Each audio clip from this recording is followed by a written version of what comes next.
They gave her nothing, so she gave them memory. Some people will believe silence is weakness, but sometimes silence is where the strongest truths live, Shad.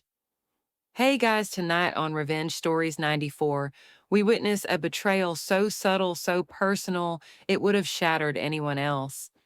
A 7-year-old girl receives an empty gift box from her grandfather on Christmas, meant not just to humiliate, but to remind her of her place in a broken family. But what followed wasn't anger, it was something far more powerful.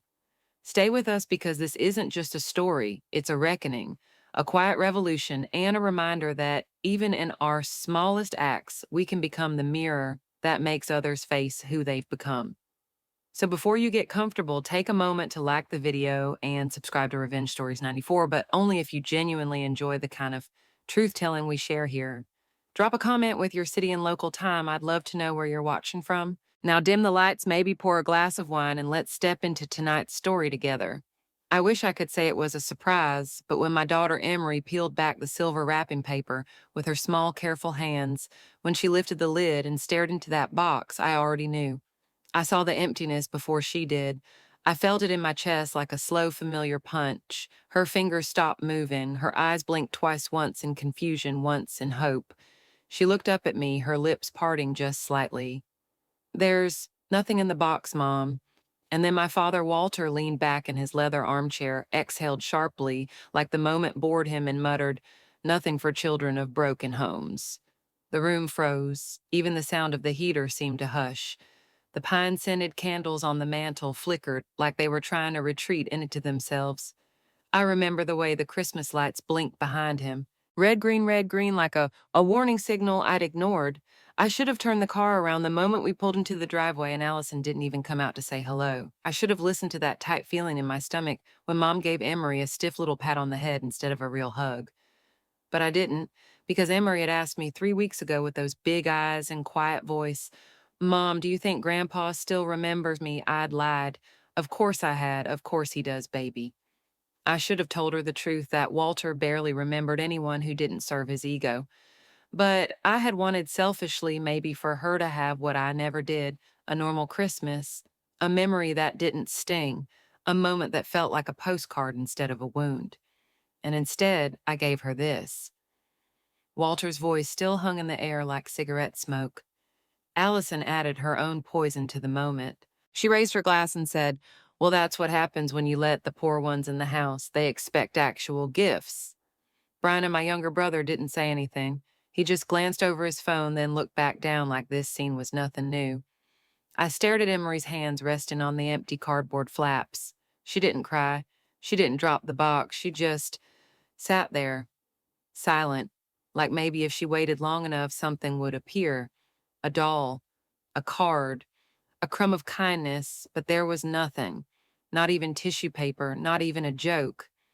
There are moments when time doesn't slow down, it sharpens, crystallizes, every breath feels too loud, every glance feels like a cut. And I sat there, a grown woman in her late 30s, watching my 7-year-old child be humiliated on purpose, on Christmas, by her own grandfather, and I said nothing because my throat closed, because my heart was on fire. Because I was raised in this house, taught to smile through insults, to carry shame like it was heirloom silverware, because I stupidly thought, maybe this year would be different. I don't even know why I said yes. Maybe it was the way Emery had asked, not with pressure, just longing. "Mom, do you think we could go this year?" she said as she folded one of her handmade drawings. I want to see them again. She still believed in them. I looked at her now. Her mouth was pressed into a line. Her cheeks were flushing, but her eyes stayed dry, proud, too proud. I don't know how long we sat like that, frozen in time, surrounded by pine-scented disappointment, but then she turned to me and said the softest thing. "Don't worry, Mom. I brought him a gift, too." That was the moment the room tilted. Allison paused mid-sip. Brian looked up from his phone. My mother turned her face away suddenly, very interested in adjusting the wreath on the window pane, and Walter smirked, amused. "Oh, this ought to be rich." He leaned back as if preparing to be entertained, but Emery didn't even flinch. She reached slowly into the pocket of her coat and pulled out a tiny piece of folded paper, crease perfectly held, like it meant something. It was so small in her hands, but she cradled it like it was made of glass. I should have stood up. I should have said, "Not now, sweetheart." But the look on her face stopped me. It wasn't sad. It wasn't even angry. It was calm, like she knew exactly what she was doing. And me, I just sat there, my hands useless in my lap, as I watched my daughter, this quiet, strange, wonderful child, walk across the room with that paper in her hand, knowing whatever happened next, they'd never forget it. Walter held out his whiskey glass to accept it like she was a waitress. Emery ignored the gesture and instead placed the paper on the armrest of his chair gently. Then she stepped back without a word. I noticed her shoulders were trembling slightly. He unfolded the paper slowly, one corner at a time, like he thought it might be a prank. But when he saw what was inside, whatever it was, he stopped moving. His mouth parted slightly. The smirk vanished. The silence that followed wasn't tense. It was sacred, like someone had cracked something in the foundation of the house. Even Allison put her glass down. And then, without a word, Walter folded the paper again, slowly, deliberately, and placed it on the side table beside him. He stood up, walked past the tree, past Emery, past all of us, and left the room. No one followed him. Emery turned and looked at me. Her face hadn't changed, but there was something in her eyes, something ancient almost, like she'd just made peace with something older than all of us. "Was that okay, Mom?" she whispered. I pulled her into my lap and said, "Sweetheart, that was perfect." When Emery fell asleep that night in the guest room curled up next to the suitcase, we hadn't even unpacked properly. I sat on the edge of the borrowed bed and stared at her tiny socks poking out from the blanket. Her breathing was steady, slow, the kind of sleep only kids and fools get to have. And I just sat there wondering what I'd done. You always tell yourself you're doing the right thing. When she asked if we could come here for Christmas this year, I said yes because, well, what do you say when your child asks if she still has a family? She'd been so careful in the weeks before. Emery had made drawings, one each for my father, for my mother, for Allison, and even for Brian. She colored them with such focused tongue between her teeth, eyes squinting at the paper like it mattered more than any grade she'd ever earned. She asked me how to spell Walter, not Grandpa, Walter, like he was some distant historical figure she wasn't allowed to address without permission. I should have known that was my sign to say no, but I didn't, because I thought maybe time had softened them, maybe they'd changed, or maybe I still wanted to believe that if they could see Emery really see her, they'd realize I wasn't the failure they always made me feel like. I kept hearing my sister's voice in my head from earlier. "You should have known better, Lena." And maybe I did, but I ignored it. Because sometimes, even as adults, we want things to be different so badly we try to will it into existence. We dress it up in gift wrap and pretend the hurt isn't hiding just beneath the bow. The last time I was in this house for Christmas was the year my husband left. It was 3 days before the holiday. I'd come home from a double shift at the ER to find a note on the counter, and his side of the closet empty. Emery was barely 4. She didn't understand why her dad stopped showing up for bedtime. I didn't either, really. I mean, I saw the signs. I just didn't think he'd vanish before wrapping paper had even touched the tree. Back then, when I called my mother crying, she said, "You made your bed, Lena." And when I asked if I could come home for the holiday just to be around family, she said I don't think it would be appropriate with everything going on. It might make Walter uncomfortable. That was the word she used, uncomfortable. Like I was a rash they were waiting to clear up before guests came over. I didn't speak to them for 2 years after that, not even once, but Emery, she's made of something different, softer, stronger. The way she walked up to that man and handed him something from her heart after he humiliated her in front of everyone, I don't know that I could have done it at her age, or even now. She hadn't told me what she drew yet, but I saw his face change when he opened it. That man, my father, whose voice never cracked even at funerals, whose eyes hadn't glistened since I was in grade school, looked like he'd forgotten how to speak. Whatever she gave him, it struck him somewhere deep. But here's the thing they never tell you about moments like that. They don't fix anything, not right away. After Walter left the room, everyone just went back to pretending. Allison poured more wine and turned the TV volume up. My mother set out dessert and chirped cake anyone like nothing had happened. No one asked Emery what she had drawn. No one thanked her. No one acknowledged the silence that had swallowed us whole. I guess we were all too used to ignoring what we couldn't explain. Later that night, as I brushed Emery's hair back from her forehead, she opened her eyes for a moment and whispered, "Do you think he liked it?" I nodded. "I think he didn't know how much he needed it." And she gave this tiny, satisfied smile, the kind kids get when they know something the adults don't. Then she rolled over and fell back asleep. That night I didn't sleep. I lay in the twin bed across the hall listening to the old heater hiss, thinking about all the years I tried to earn something from Walter that was never mine to win. When I was 7 Emery's age, I made him a clay sculpture of a boat for Father's Day. He picked it up, turned it in his hands, and said, "You should stick to books. Art's not really your thing." I didn't try again for years. What kind of man looks at a child's gift and sees a threat to his standards? That same man gave my daughter an empty box. Except this time, she gave him something he couldn't ignore. Maybe that was the lesson. Maybe Emery, in all her tiny wisdom, had figured out what I never could. You don't force people to see you. You just hold yourself steady and let them look. And if they choose to turn away, well, that's their loss. In the middle of the night, I got up and walked down the hallway to the living room. I didn't know why, maybe just to see it again, the place where it all happened. The tree was still lit. The paper from Emery's drawing still sat on the side table next to Walter's chair, untouched, and I didn't open it. I couldn't. It wasn't mine to read. I just stood there staring at it, a piece of paper no larger than my hand folded into a simple square. But it felt heavier than anything in that house. Behind me, I heard a door creak, then close again. I didn't turn.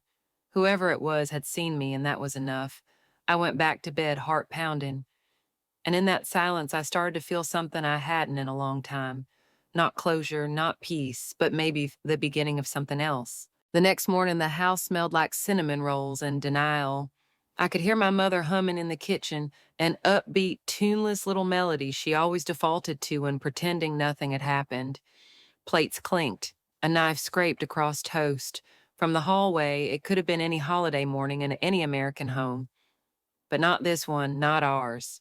I stood in front of the mirror in the tiny upstairs guest bathroom, brushing my hair back into a loose bun, staring at the woman I barely recognized. Puffy eyes, tension in the jawline, that quiet ache behind the temples that always came after nights you didn't sleep but couldn't call insomnia.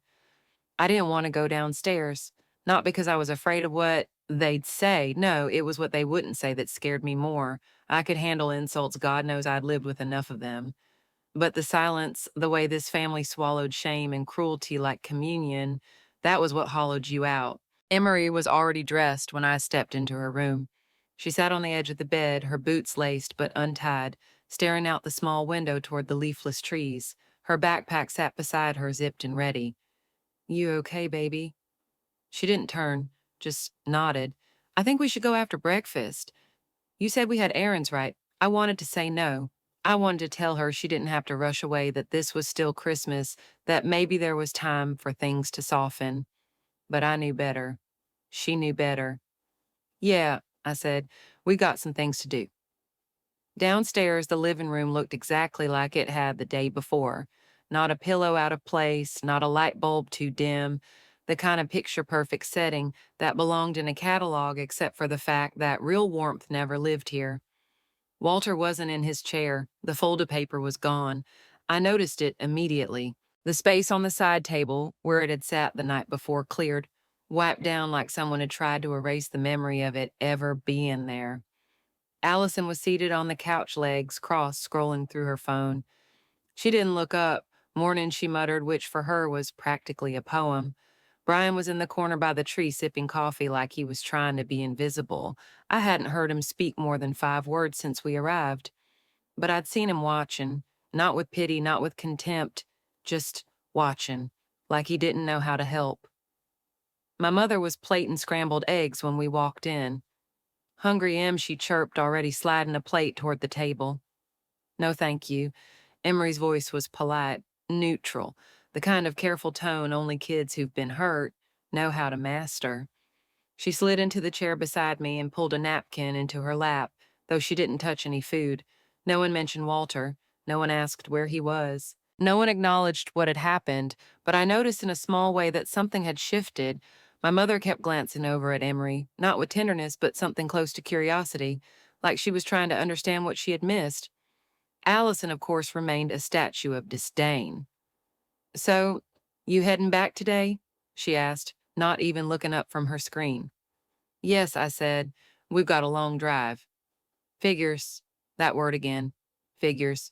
The verbal shrug of someone who never meant to care in the first place. I wanted to say something sharp, something final, but I didn't, because at that moment Emery stood up. She reached into the front pocket of her hoodie and pulled out another envelope, plain white, sealed with a sticker of a gold star. She placed it gently on the table in front of Allison. This is for you, she said, even if you don't want it. Allison blinked. Her fingers froze mid-scroll. She looked up like someone had slapped her. What is this? Just a drawing, Emery said. It's not very good, but I worked really hard on it. And then she turned and walked to the kitchen to rinse her hands, leaving Allison frozen. I watched her hesitate. Then, almost against her will, Allison opened the envelope. She stared at the paper inside her mouth, parting just slightly. I couldn't see what was on it, but I knew my daughter. I knew the kind of picture she drew. Whatever it wasn't an attack. It was probably a small, sincere effort to be seen. A picture of Allison and me, maybe from some story I'd once told Emery about our childhood. Or maybe just Allison alone smiling, a face she hadn't made in years. Allison didn't speak. She folded the paper, not neatly, but not cruelly either. She placed it back in the envelope and slipped it into her purse. She didn't thank Emery, of course not, but she didn't mock it either. And in this house, that almost counted as growth. As we packed the car, Brian came outside to help. He didn't say much, just loaded the bags, handed me Emery's scarf, and stood there a moment too long after everything was done.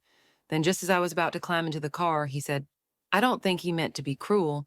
I think he just forgot how to be anything else.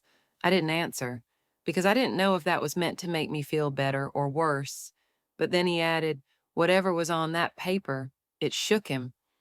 I heard him get up last night, first time he didn't sleep through a night since Mom died. I nodded. Thanks for helping us pack. And that was it. No grand apologies, no heartfelt reconciliation. Just a man helping his sister with her bags. Sometimes that's all you get.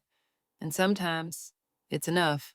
We didn't speak much on the drive home. Emery sat in the back seat with her earbuds in, not playing music, just using them as a barrier, the way I used to pretend to sleep on road trips to avoid awkward conversations.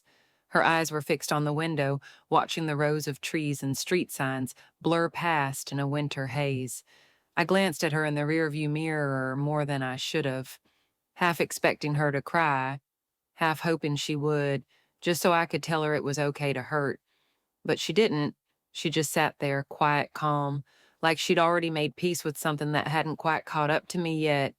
I turned the radio on, low instrumental jazz, soft, non-invasive, the kind of sound that made silence feel like a choice. About 2 hours into the drive, she finally spoke. I don't think Grandpa's mean because of me. I blinked eyes, still on the road. No, sweetheart, he's not. I think he's sad. Her voice wasn't accusatory, just observational, as if she were reporting the weather. I think he misses Grandma, and maybe he doesn't know what to do with that.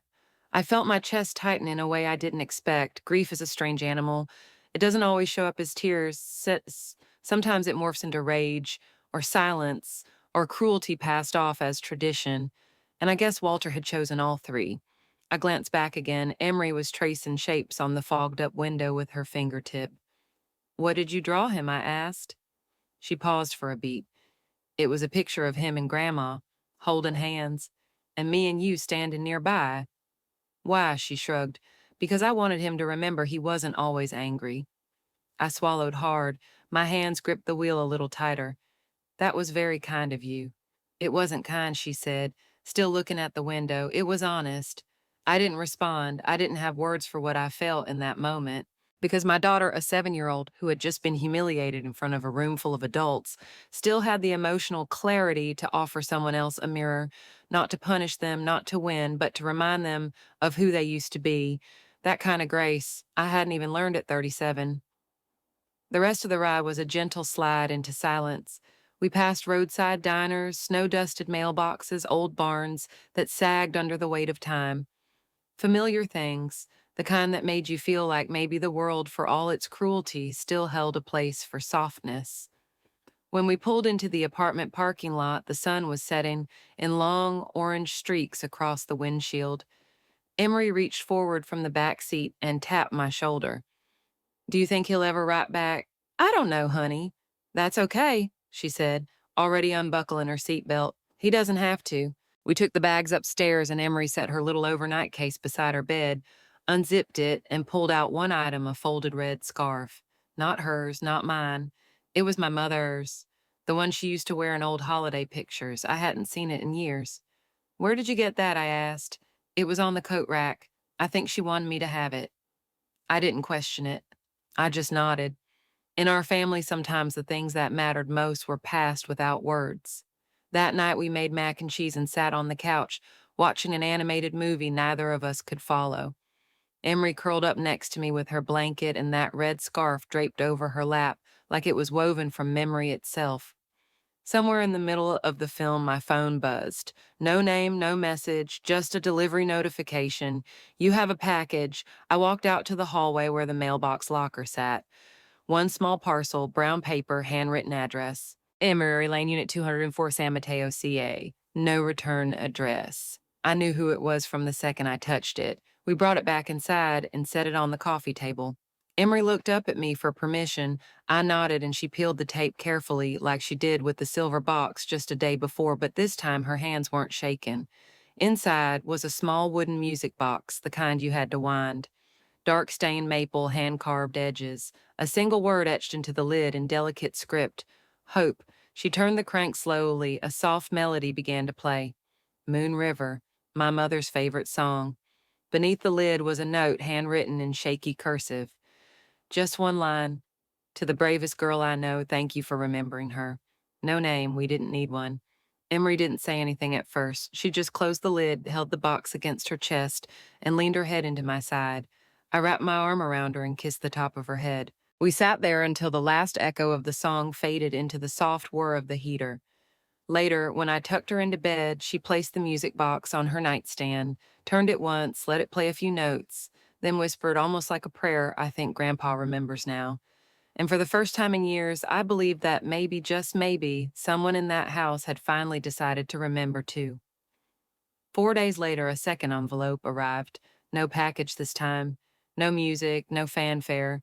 Just a plain white envelope slipped into our mail slot like any other bill or advertisement. But as soon as I picked it up, I knew. I recognized the handwriting not from letters or cards because Walter never sent those. I knew it from the way he used to leave short, terse notes on the fridge. Pick up dog food. Don't forget your keys. You left the milk out? I opened it slowly. 3 lines, that was all. I was wrong about you. She's a good kid. I hope you're doing okay. No signature. But the point had never been the name. It was the first thing my father had written to me in over 15 years.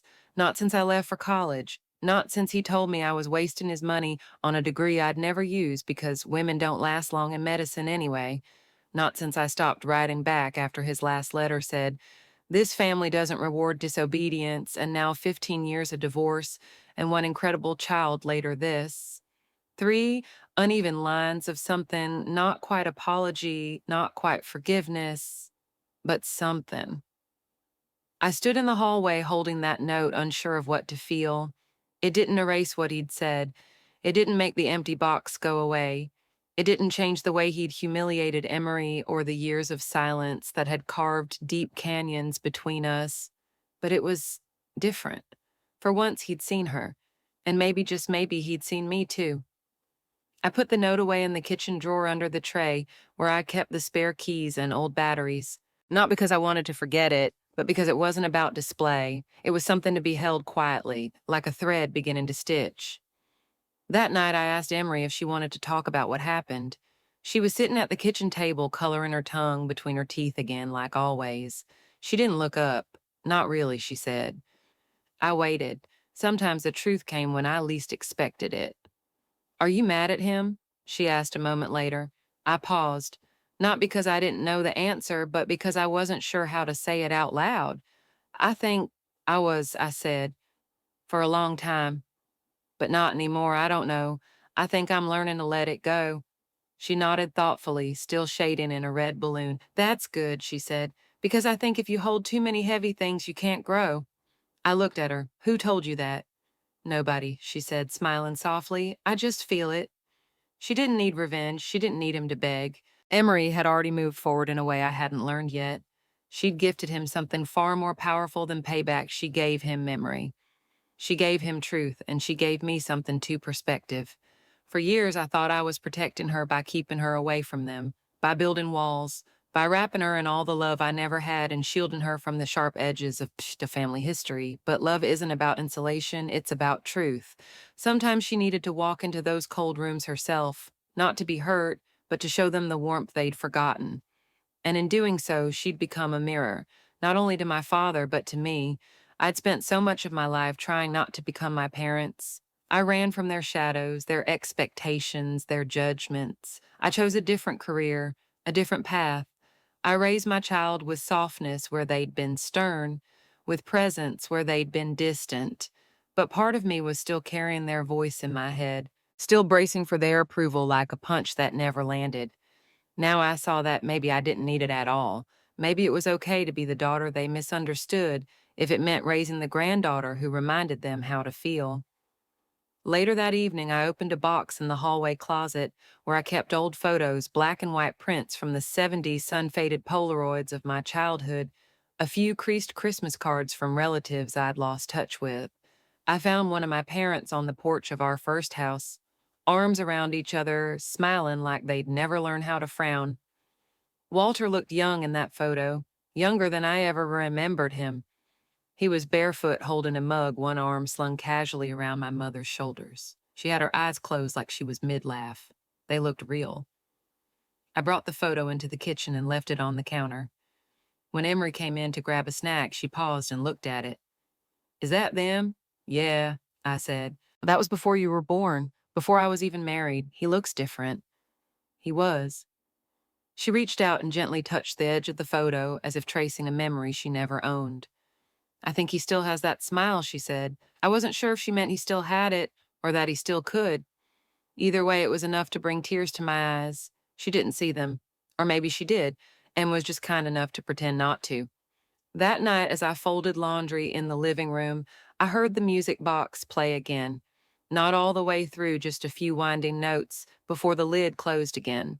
A soft hum of memory echoing through our tiny apartment like a breath someone had been holding for too long. Emery called out from her room, Mom, yeah, next year. Can we send them something like a card? Even if they don't write back, I hesitated, but not for long. Yes, we can, because maybe some gifts aren't meant to be opened. Maybe they're just meant to be sent to remind someone that warmth still exists, even if they can't feel it yet. It happened on a Tuesday. I was getting ready for work, standing in the narrow kitchen with a piece of toast clenched between my teeth and a patient chart half read in my hand when I heard the soft thud of footsteps outside the apartment door. Not loud, not hurried, just deliberate. A pause. Then a sound I hadn't heard in years. 3 knocks. I froze. We weren't expecting anyone, and Emery was still brushing her teeth in the bathroom, humming her usual tune. I walked to the door, cautiously looked through the peephole. No one. But something was there. On the doormat lay a large padded envelope. No postage, no shipping label. Just one word on the front in that same shaky handwriting, Lena. Not Mom, not Dr. Lane. Just Lena. I opened it slowly. Inside was a smaller folder, the kind you'd use for a child's art project, weathered blue construction paper folded in half, taped at the edges to hold its shape. When I opened it, I didn't expect what I found. There taped inside were 3 things: a photo of me and my mother at my high school graduation, one I'd never seen. I was in my green gown holding my cap in both hands, my mother beside me, laughing at something just out of frame. Walter had taken the photo, I could tell by the slack tilt and the accidental thumbprint in the corner. A pressed daisy, old browned at the edges, brittle with time, but unmistakable. My mother used to press daisies between pages of books. I once asked her why, and she said, because sometimes beauty only shows itself when it's held still. A handwritten note on the back of a postcard from Half Moon Bay. It read, I don't have the right words, but I remember the daisy you gave her. You tucked it in her hair at the lake. You were 7. She kept it until the day she died. She said you always knew how to find the beautiful part of hard things. I forgot that, but your daughter didn't. My hand trembled as I held the card. He remembered, not just the drawing, not just the loss, but me. The version of me before I became someone he blamed. The girl who pressed flowers into books, who believed in beauty enough to preserve it. I sat down on the couch, still holding the envelope, and exhaled a breath I didn't realize I'd been holding since Emery opened that empty box. The apology still hadn't come, and I was beginning to realize I didn't need it. Because what he gave me wasn't a statement, it was a restoration. A memory returned. When Emery came out of the bathroom, hair damp, her favorite hoodie half zipped, she looked at me sitting there and tilted her head. Are you okay, Mom? I smiled. Yeah, I think I'm better than okay. She sat beside me, tucking her legs beneath her, and eyed the folder in my hands. What's that, a gift? I said. Kind of. From Grandpa, yes. Was it empty? She smirked just a little, and I laughed. A real involuntary belly-deep laugh, the kind I hadn't felt in years, maybe not since that photo at graduation. No, I said, not this time. She leaned in, and I let her look through the contents. She turned the photo gently in her hands. Grandma looks happy. She was. And you look like me. That stopped me. She was right. My face in that photo, so open, so unguarded, was the same kind of expression Emery wore when she handed Walter her drawing. That fragile kind of bravery, the kind that walks into silence and says, I'm still here. Later that night, as we sat curled under blankets, watching the snow begin to fall through the living room window, Emery said something I'll never forget. I think grown-ups forget who they were. That's why they need kids. To remind them, I turned toward her. You think that's our job? She nodded seriously. Yeah, not forever. Just long enough for them to remember the good parts. And maybe she was right, because for all Walter's coldness, all the biting words and withheld affection, the empty box and the sharpened edges, there had once been a man who loved his wife, who took pictures of his daughter, who pressed daisies into pages and saved them without saying why. And somehow Emery had reached through all the dust and distance and found him again, even if just for a moment. That was more than I had ever managed. I thought about the first day I brought Emery home from the hospital. How tiny she was, how frightened I felt holding something so breakable. My father hadn't come to visit. He'd sent a card with just 4 words, hope she turns out better. I'd thrown it away, but now I wish I had kept it, not because it was kind, but because it would have made this moment sweeter, to see the arc, to feel the shift, to know that even stone can erode under the persistence of water and time. Emery reached for the music box and wound it again. Moon River filled the room. This time, we didn't just listen. We sang quietly, out of tune, missing some words. But it didn't matter.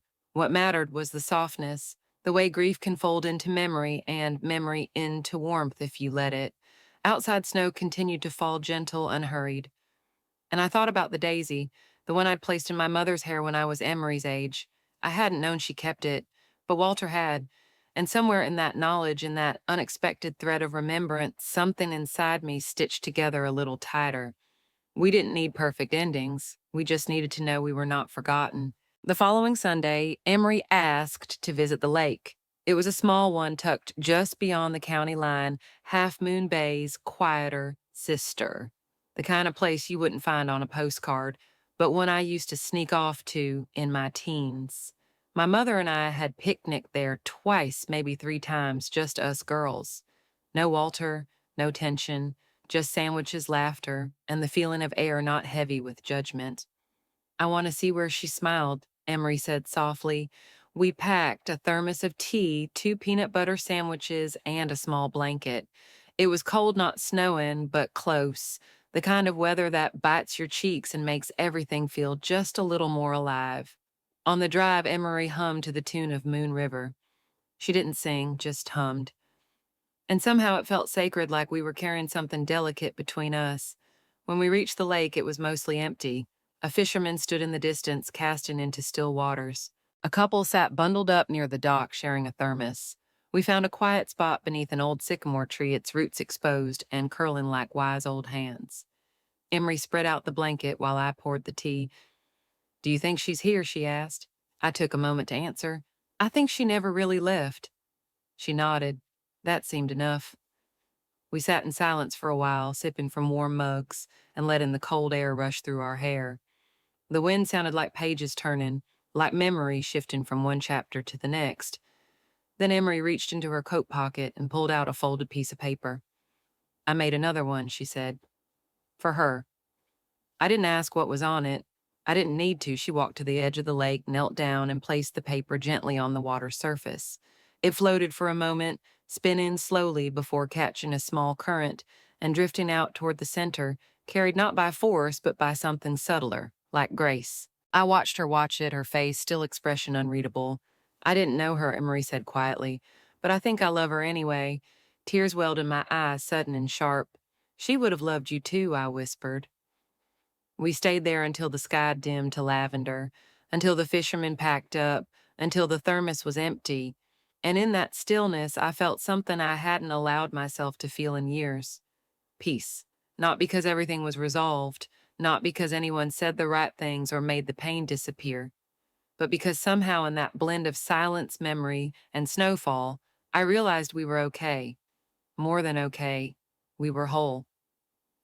That night back home, I found a voicemail on my phone. Unknown number. A voice I hadn't heard outside of a nightmare in over a decade. Walter, Lena, it's me. I don't expect anything. I just wanted to say thank you for bringing her, for not shielding her from me even when I didn't deserve to be seen. There was a pause. I heard a throat clear. I know what I did, the box, that moment.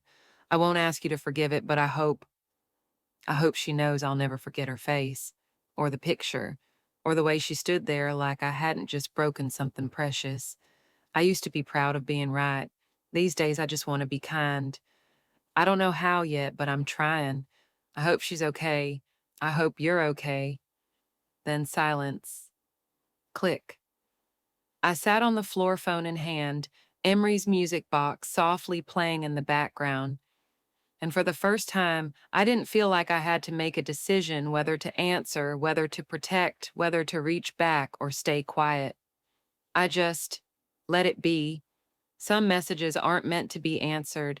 They're meant to be received. Emery padded into the room, sleepy-eyed, her blanket trailing behind her. Can I sleep in your bed tonight? Of course, she curled up next to me, her hand reaching for mine beneath the covers. He called, didn't he? She murmured. Yes. Did he cry a little? She smiled. He never used to cry. No, but maybe he's learning. We didn't say anything else, just lay there, mother and daughter, two quiet survivors of a storm that no longer howled quite so loudly. The next morning, I stood in front of the bathroom mirror again, but this time I recognized the woman staring back. Same tired eyes, same lines near the mouth, but something had shifted behind them. A softness, a strength that didn't require armor. I used to measure my worth by how little I needed from others, how well I could endure, how quietly I could bleed. Now I was learning to measure by something else how openly I could heal, how willingly I could love even when it wasn't returned, how fiercely I could raise a child who offered grace in a world that tried to harden her. Emery stood in the doorway, holding the red scarf. It still smells like her, she said. Even though I never smelled her before, I smiled. That's because love has memory, sometimes deeper than scent. She nodded, then wrapped the scarf around her neck and spun like a tiny tornado of hope. Do you think we'll go back next Christmas? I didn't answer right away. The truth was, I didn't know. But maybe that wasn't the point. I think we'll go where love is, I said. Then we're already there, she replied. And that was enough. That day I folded the photo from Walter's envelope into a frame and placed it on the shelf beside the music box. Not because I wanted to immortalize the past, but because I finally knew how to live beyond it. And when I stepped back to look at it, just a small photo in a modest wooden frame next to a hand-carved music box that played a tune from another life, I didn't feel pain. I didn't feel grief. I felt alignment, like things, even the broken ones, had found their place. That shelf wasn't a shrine. It wasn't for nostalgia. It was a quiet reminder that healing doesn't mean pretending the past didn't hurt. It means allowing the past to sit beside the present, no longer in control, no longer bleeding into every thought, but acknowledged, seen, and somehow softened. I folded a few more blankets that morning, made tea. Emery was still asleep, a rare late morning for her. Her drawing supplies lay scattered on the dining table like little pieces of herself she left behind in every corner. And I let myself take a moment I hadn't in years. I sat in the stillness. No TV, no to-do list, no weight pressing against my chest, demanding I fix something. Just the hum of the refrigerator, the light through the blinds, and the quiet.